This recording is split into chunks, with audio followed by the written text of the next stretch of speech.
You are listening to Amplify Your Success Podcast, episode 137. And today we're going to go beyond the digital age and reconnect to the power of face-to-face networking. So let's get started. Welcome to the Amplify Your Success Podcast. Hey, are you a thought leader, creative entrepreneur, or change maker and want to magnify your impact, boost influence while creating a financial abundance? Stay tuned for today's inspiring episode with your host, Melanie Benson. Hello there, inspired entrepreneurs and business leaders. It's your host, Melanie Benson here.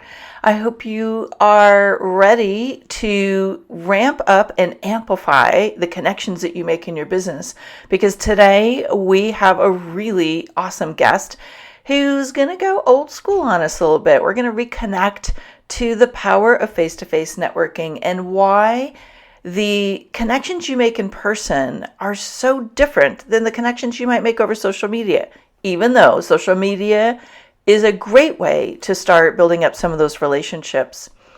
And one of the best ways to use social media, before we get into my guest tips and tools and resources today, is through connecting in Facebook groups. Now, I run several Facebook groups for my private clients. So my mastermind has a private group. My Own Your Bold Inner Circle has a private group. And that's where they can ask questions. They can, share like they're working on something and get feedback from their fellow partners. And I run a free group called Amplify Your Success Community. And here's some of the things that are happening in that group. Once a month, almost every month, except for when we go dark in the summer and on holidays, we do virtual networking. And if you can't get out in front of people on a weekly or daily basis, this is a great way to make some connections, to get seen, to be visible, to share what you're up to, and sometimes ask for support and look for some resources that might help move the needle in your business. We have opportunities for you to share your podcast. We have all kinds of different threads where you can connect with each other. And we've been doing some Facebook Lives. I have a series called Profit Amplifier Secrets Live, where I'll bring a specialist who I believe has some amazing resources to share with you. So we do that. I do some pop-up trainings where you can ask me any question you want. There's a lot going on. And so complement that in-person networking. Come on over and join us in the amplifyyoursuccesscommunity.com while it's free. So let's get into today's guest. So in this age of social media, I find there's one thing that's been missing, and it's the power of real face-to-face networking, that connection that can only be made when you're in person with someone. And I've invited a new friend of mine to come today and talk about the power of face-to-face networking in the digital age. So let me introduce my guest. Her name is Kylie Hodges. She's the CEO of the Wingwoman Collective, helping service-based entrepreneurs who are sick of not having enough clients or bandwidth, hiding from opportunities to show up and speak out, and feel frustrated that their mission isn't getting heard above the noise. Working with her, she'll transform your inconsistent income and release relying on referrals to create engaging talking points and a clear game plan so that you can stop hiding and start leading a business that thrives. And really, for all of us, this is about sharing our mission with the world. And what better way to do that than to have someone be your wing woman? Now, through targeted networking and consulting, Kylie is the ultimate connector for business and individuals alike. Prior to being an entrepreneur, she honed her spokesperson skills leading the sales and marketing team for a community building tech startup. Wow, a tech startup. Wow, that's very cool. Working the red carpet as an entertainment journalist and hit television producer, and as the spokesperson and driver of the famous Oscar Mayer Wienermobile, where it all began. Oh my God, I love your story. This is so cool. Kylie, thanks for joining me today. Hi, Melanie. Thank you so much for having me. Well, I got to ask, would we know the hit shows that you were behind? Like, any big name? Yeah. Yeah. Yeah. Was it The Bachelor? Oh, I wish. The Bachelor is a guilty pleasure. No, Yeah, this was, I used to work on the show Flip or Flop on HGTV. Oh, we loved that show until it got toxic. Then we didn't love it anymore. Yeah, it was a great learning experience for me. It was my first job in the TV industry, and I worked my way up from being an assistant to a producer, and I learned so much about how you talk to people differently depending on who they are and what you want out of this situation. I got a Mm. lot of my early career mix-ups out of the way with that job. Yeah, I bet. Well, the TV industry is so different than the world we're in now. So I can't wait to hear how you took all of that background knowledge and, on the ground training and transformed it into a way that you're a wing woman for entrepreneurs and service professionals. What does that mean exactly, a wing woman? Like, take us a little bit deeper into what a Wingwoman Collective is about. Yeah, that's a great question. So, as a wing woman, I help people in a couple of different ways. I work with service-based entrepreneurs who, like you said in my bio, they have limited bandwidth and they need more clients, but they just don't have the time to go out and find them. And really, it's more like they're not prioritizing networking and connecting face-to-face, and they're relying solely on referrals or their digital reach. So working with me, I become their number two. I go out on their behalf. I figure out who is their quality or their ideal client, and I'm going to events and connecting with them. I'm weeding out those who are and aren't qualified so that by the time I'm connecting a prospect with my client, they're a warmed up lead. So Yeah. essentially, they're bringing in more clients and doing less work so they can stay focused on their business. So I feel like you're bringing networking back. It's like you're bringing the sexy back to networking, right? Like so many people kind of Yeah. banished it in the social media digital age. And it's like, oh, I don't have to do that anymore. And I mean, I'm sure you run into this Yeah. all the time where you meet people who are like, oh no, I don't do networking. Yes. And to that, I say, yes, you do, because you're a person that leaves the house. Mm, Networking isn't just like putting on a suit and handing out business cards at luncheons. It's, especially in Los Angeles, running into people at Starbucks. And you could argue sliding into someone's DMs on Instagram, even though it's not face to face. Anytime you're engaging with somebody, it really boils down to when somebody says the question, how are you? What are you up to? You have the choice of how to answer that. mm. You can answer that with intention and a little bit of a sales lens. Or you can just be very passive and go, things are fine, started my own business, whatever, and then pass the torch and go, oh, but what's up with you? Which is what a lot of people do. They deflect. So networking is really just about being intentional with the way that you engage with people. All right, so we're going to do a live example of this in a minute because I think sometimes people really don't understand how simple this, we might call it a transaction, like a cross engagement might be. But I'm thinking of this funny time when I was at the car wash not too long ago, and I sat down and I have, of course, I got my phone out trying to catch up on social media, and this gentleman sits down near me and he says, hi, how are you? And we basically started an engaging conversation, and it turned into a networking thing. Now, of course, he was, with the lens of looking for clients, but I swear it was the most graceful way that I'd ever been connected with like that. And no, he wasn't trying to hit on me either because we were both married, right? So, Yeah. well, maybe it could have, no, it wasn't. But the idea is like it can happen in any place, anytime. And I think what I'm hearing you say, there's a part of it, it's about being genuinely curious. Yes. And like going in with the curiosity rather than the walls up and like, okay, like disconnecting from people. And I think with social media and everybody on their phones, I really feel like the digital age is actually kind of eroding these real human connections that used to be really easy, right? Yes. Yes. I love social media. I use it all the time, but it's sort of become a fallback now. Whenever there's an awkward moment, we pull out our phones. We're avoiding boredom and we're avoiding small talk. A lot of people say they hate small talk. I love small talk because small talk leads to specific big talk. And it's really about making a choice. Are you going to lean into the habit of pulling out your phone and refreshing Instagram? Or are you going to lift up your face and look around and see who's next to you? And we can easily reverse that. But now I consider like the golden age of being intentional with networking because nobody else is. So you're going to win just by putting that extra mental effort into it. I love where this conversation's going.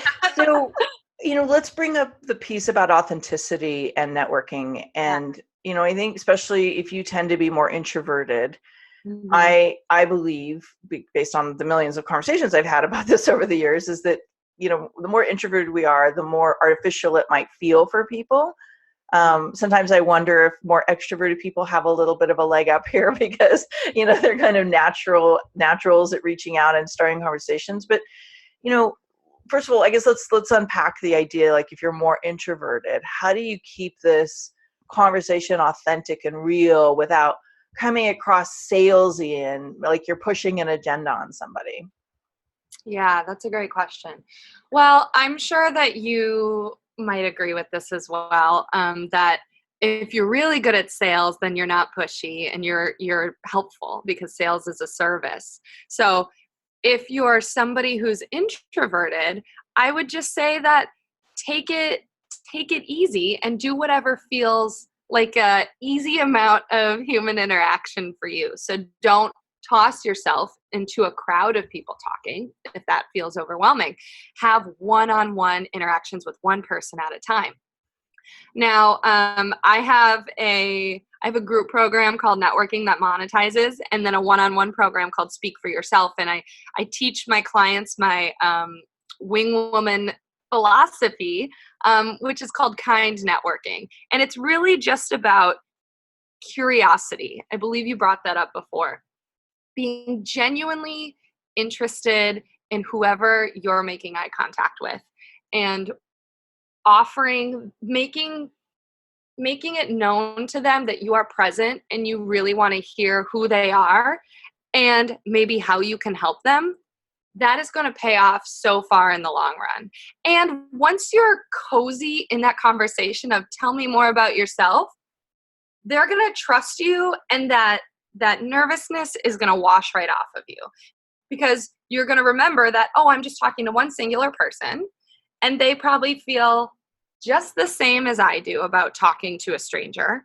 And there's no expectations in this conversation. If it's a great conversation and it ends up going somewhere for the business, then that's great. But also, if we have nothing in common, maybe there's someone I know who I can connect them with, and I can walk away knowing that I had a delightful conversation and hopefully I helped them.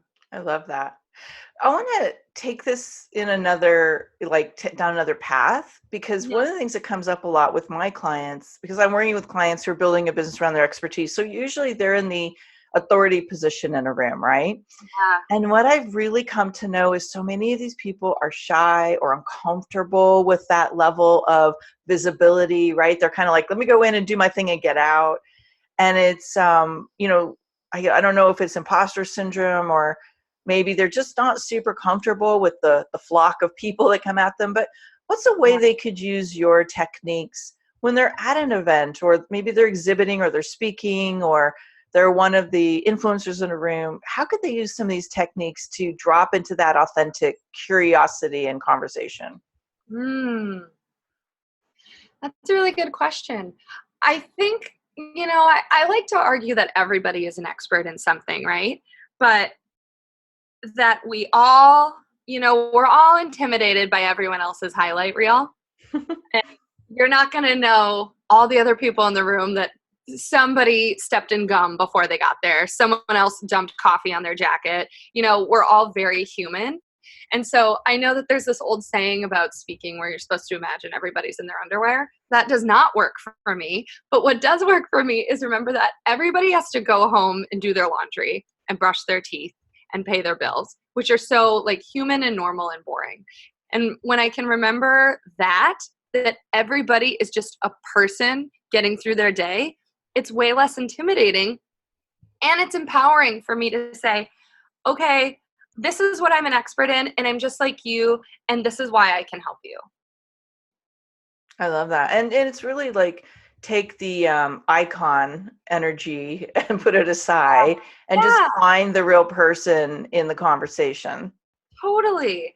I mean, I think that this goes back to my upbringing. I'm from the Midwest, and if anybody's been there, you'll know that Midwesterners are willing to talk to anybody, and they'll chat you up in any situation for as long as possible until you cut them off. And so I think growing up without that barrier of being afraid to talk to strangers has helped me realize that we're all just people trying to get by, and why not strike somebody up for a conversation? So could we give an example of what this might look like, the execution of it when maybe we would run into each other in a public place for the very first time, assuming we'd never met before, never had a connection before? How Mm, might you strike up that conversation with me? sure, yeah. Well, first, this is something that I always like to tell people: lean into the best parts of your personality. So for me, I lean into a sense of humor, but not everybody works well with being funny. So do not try to be funny if it's not your thing. But for me, I like to connect with someone immediately by the environment that we're in, make a little joke about something that we're experiencing together, and then introduce myself and ask their name. Um, Once I've heard from them, then I always bring it back to the environment. What brought you here? Why did you decide to come to this event today? The more that you can be invested in someone when you're talking with them, the more they're going to want to give you and bring those questions back to you. I like that. I used to have a friend, because I used to run a networking group in LA many, many, many years ago. And so one of my team members that helped me run the events, we used to go out to events, and he was so good at this. He was so bold. We would meet somebody and he would do something really bold, like say, so what's the thing that's getting, the first words out of his mouth is, hey, tell me what's getting you up every day. Like, what are you excited about in your Oh, life? And I'm like, wow, that is a really big question to lead with. that is a bold question. And I love that. I would love if somebody asked me that. I also could see some people being really intimidated by the bigness Mm-hmm. of it. Mm-hmm. So, especially if you're someone who's an introvert or just not cozy with talking to a stranger yet, keep it really simple and specific. Yeah. How did you hear about this event? What brought you here? What's something that you're really proud of that you're working on right now? Getting a little more specific with your questions are often easier to digest, but I love the boldness of that one. Yeah, and it really fit his personality. Me, I tend to lead Yes, with something exactly. like, so what's one thing that if it happened in this event would make you super happy? Like, or what's one intention you'd really love to get met? How can I help you meet it? Yeah. Like, so I tend to lead with things like that. But it sounds Mhm. like what you're saying, and one of the basic tips around all this is lead with your strength. Like, what's the Yes, thing that makes you kind of have a go-to question that you might use around that, or a series of go-to questions that you could tap into so that you feel like you're you and you're not trying to be something you're not. exactly. Because networking isn't putting on a face and trying to dance and impress people. It's Mm, just showing them who you are and seeing if there's a good fit. yeah. Sometimes there won't be a good fit, but sometimes there will be. And it's just being open with the possibilities of the conversation ahead. So let's play this out. I'm at an event, or I'm, somewhere, and I meet some people, and there's some great connections. You guys exchange cards. And Mhm. now everybody goes back to their own life and the Yeah. busy to-do list. Yeah. How do you keep this conversation alive after that moment that you connect? Yes. I love that question. Um, I tell my students to be the star student in this situation. So this kind of falls hand in hand with dating a little bit. People have a lot of beliefs tied up with like who should talk to who first and who should follow up with dating, and I think this overflows into their beliefs with networking. For example, I've heard a lot of people say that they believe that you don't want to reach out to someone right away because you don't want to come across as too eager. And I say that is a total myth, and to do the opposite of that. after I connect with somebody, I get their card or they give me their email or number. I go home and immediately reach out because you're fresh on their mind and they've still got that feeling that you left them with. And you want to lean into that before it dissipates. So even if it's a quick email just saying, so great to meet you, it's better than nothing. Mm-hmm. So reaching out sooner rather than later is incredibly important for maintaining a relationship that you're cultivating in the long run. Yeah, I would agree with you. As the saying goes, the fortune is in the follow-up. It's, yes, there's a real different energy when the follow-up happens versus not. And then there's the like, okay, well, that person, we never reconnected. Oh, I guess whatever, I'm going to let it go. Yeah. And, I always think like, if you're the person who really wants the relationship to keep going, take the lead, even if you don't hear from them right away, just know that energy has been connected and it will stay in their mind to some degree.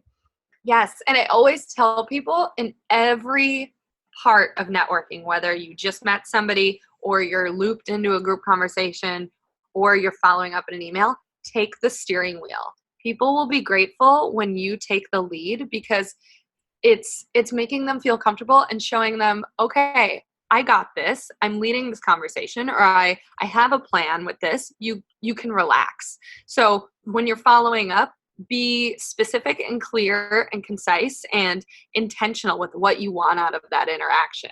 Don't ask vague questions without any real call to action. Put the ball in your court to choose. If you want to get on a phone call, give them specific dates and times. Or if you want to meet for coffee, give specific suggestions. So I want to ask a question that I know the listener is asking themselves if this is not their superpower, right? So they're the kind of person who they meet people and the cards stack up on their desk and they go, oh my God, I never followed up, because they don't know what to say and how often to follow up, right? So let's take a couple scenarios if you don't mind, because I know you teach this stuff. So I really appreciate you going deeper into this. Mm-hmm. And I know you'll have a resource that we can all go deeper into this if we want, but we'll get to that in a minute. So let's pretend somebody's like, what do I say without being creepy, weird, or salesy, right? And by the way, this is not go home and put them on your mailing list. It's not what we're doing. This is connecting. Mm-hmm. So maybe just give us a quick example of like, what's a way to structure that follow-up besides like, hey, it was nice to meet you. Like, what else? Like, what else do we say? Yeah, that's a great question. I always lean to assuming that if I'm sending somebody an email, I want to get them on the phone. And generally, for me, I have an idea of what I need from them or what they could use from me or what I could help them with. But even if you don't, I'd say it's better to just reconnect either face-to-face or on the phone again and get to know each other more. So yes, so great to meet you. Would love to hear more about how I can support you. Do you have time tomorrow to chat for 15 minutes? I'm available at 3 p.m. Nice. You don't really know what you're going to talk about yet. I made an offer there, right? I said, I would love to know how I can support you. I didn't say, I'd love to tell you about this job that I have or this new program that I'm launching. No, it's actually quite the opposite. It's let's feel out if you have a need that I can help you with. And if not, in that phone call, you realize that you're not a good fit, how else can you help them? Did you just read a blog post that you think they'd benefit from? Do you know someone else who could help them? Be the connector. But in the follow-up email, I always just say default to getting on a phone call. And if you really don't think you want to get on the phone with them, then why are you connecting with them? Mm-hmm. Don't just send somebody an email for the sake of sending them an email. Well, and that was a question I have. Is there any times when you just shouldn't bother? Like, are there any signs in the conversation you're like, don't even bother going forward with this? Like, there's nothing there. If you felt like there was just it was not a good energy between you two, then don't bother. Now, there have been times where I've connected with somebody and I didn't really know how we could work together or even if there's anyone I know who could help them, but I just really liked engaging with them and I thought they were interesting and somebody I'd like to connect with again. I do something called I'll ask them a filler question. So, like I said earlier, as soon as you meet, connect with them sooner rather than later.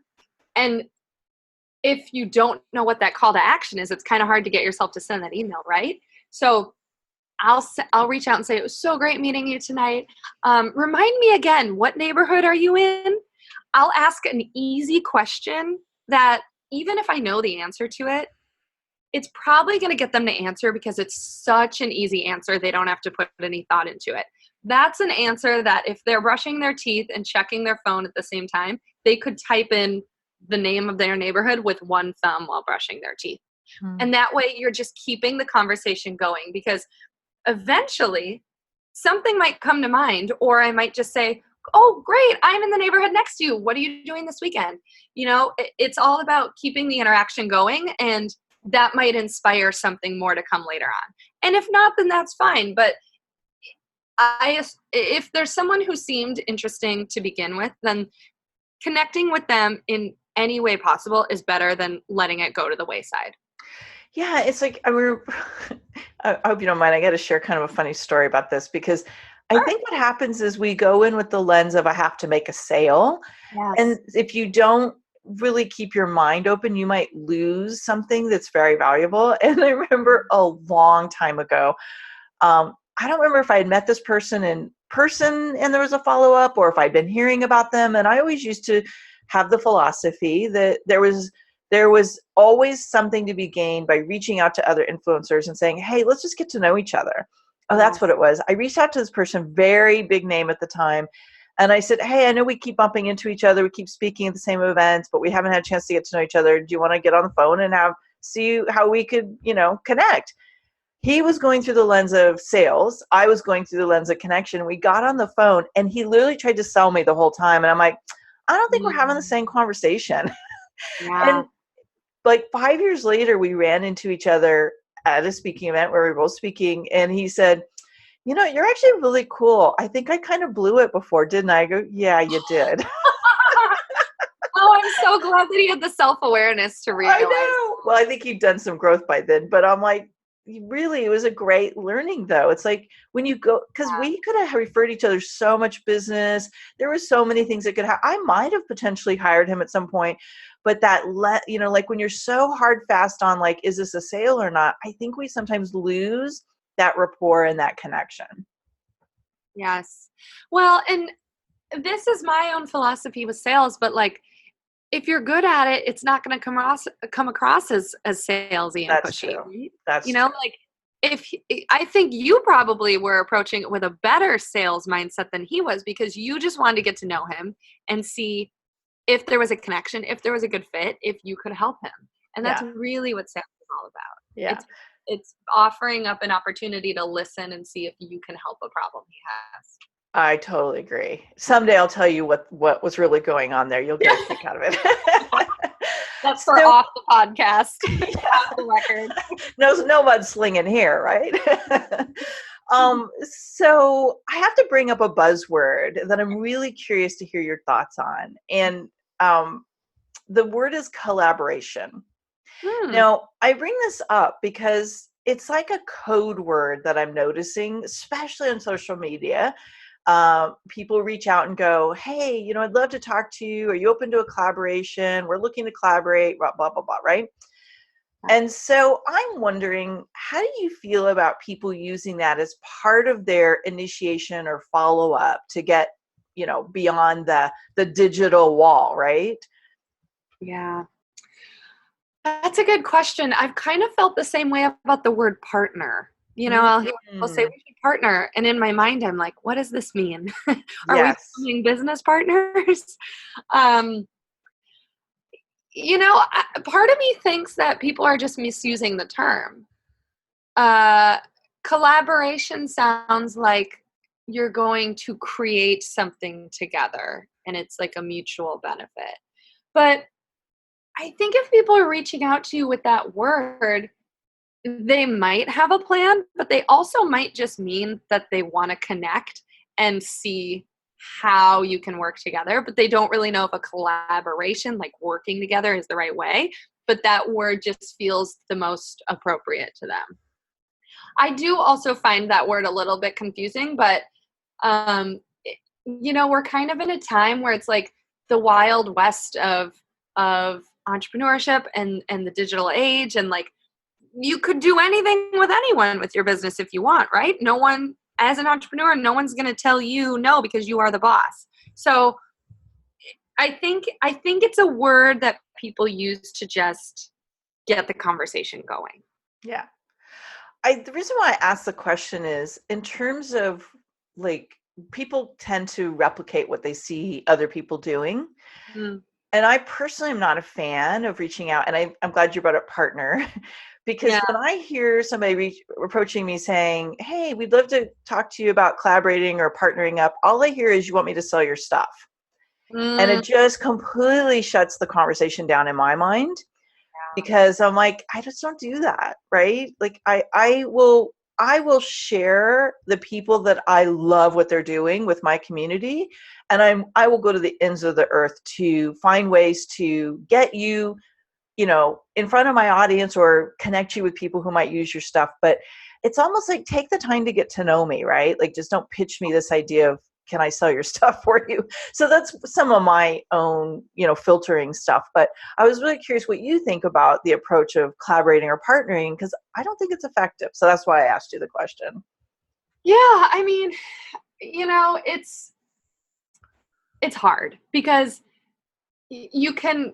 people can use that word and you can think you know what they're getting at, but maybe they're misusing it and they mean something else.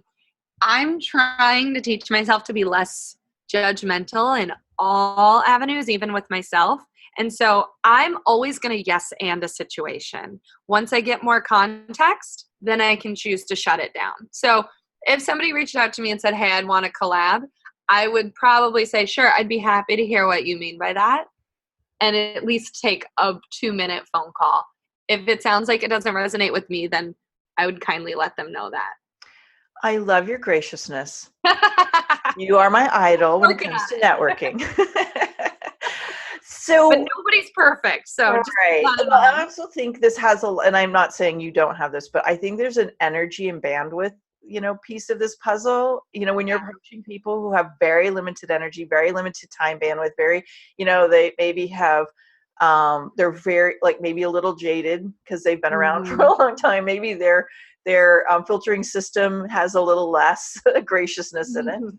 And so really, I think what we're boiling down to this is, like really keep it neutral and in your strengths, but maybe take a little bit of time to kind of peek into this person's world, especially if it's cold through social media, and find out what their personality is like and what are they interacting with. You can look at anybody's social media profile and see very quickly what do they respond to. So just a thought. Yes. Well, and this reminds me of when I was an Oscar Mayer hot dogger, which was my title when I was the spokesperson for the Wienermobile. And it was our job to make sure that everybody felt seen and heard, but make them feel like they were totally in love with Oscar Mayer or hot dogs in general by the time they were done interacting with me. And so sometimes it's just a matter of being a good listener and keeping an open mind to what lies ahead. It really didn't mean anything about like telling someone, you must love hot dogs, you must love hot dogs. And oftentimes I didn't even talk about hot dogs with people. I'd ask them how their day was. And they felt heard and they felt seen, and therefore they remembered me and they were happy about that. Yeah, I think that is a really great perspective. Like, how can you find a way to make people at least feel heard and valued and seen, no matter what their preferences and desires are, and not kind of rebuff them? Yes. Exactly. All right, new level to aspire to here. So I would love it if you would share with our listeners how they can find out more about you and the work you're doing. And I'm imagining at this point, those people who are really want to expand their networking skills are probably going like, all right, well, how do I find Kylie? Yeah, that's a great question. Well, if you want to find me on social media, which is pretty passive, but the most accessible way to do so at the moment, you can follow me on Instagram at Kylie Hodges. And I have a lot of new exciting things that I'm rolling out with the Wingwoman Collective. So if you are curious on how to lead with authenticity and be effective with your networking, please reach out. My website is also wingwomancollective.com. And you have a resource you want to share, right? Yes, thank you. I also have a freebie, and it's my top 5 tips on how to make networking worth your time. So go to wingwomancollective.com/tips, and you can get that totally free. Yeah, and I would imagine that if even if you feel like you're a masterful networking person, learning a few mastery tips from the wing woman herself might be really valuable. So I would encourage you all. I'm going to go grab it and see maybe how I can brush up on some of my connection skills as well. Yes. And I challenge everybody listening to slide into my DMs and reach out. And I want to hear how people start a conversation with me. I love that. And, also, when we air this episode, Kylie and I are exploring how to take this conversation a little bit further. So make sure you're in the Amplify Your Success community at amplifyyoursuccesscommunity.com, because Kylie will be there in the group. Woohoo! Yeah. And it's always fun for my guests to see, the questions that come in on the interview or like how you're putting it into action. So come either share one of your tips or one of your questions or something you put into action right away and tell us how it works. There'll be a thread that's created for Kylie's episode in the group. So Kylie can also track all your awesome feedback that way too. I love that. Kylie, I'd like to end our conversations by taking it back to you and your own growth and how you figured out how to amplify. What is one bold step that you have taken that's really helped you amplify your impact and your income in the world? Oh boy, what a question. We don't like in small here.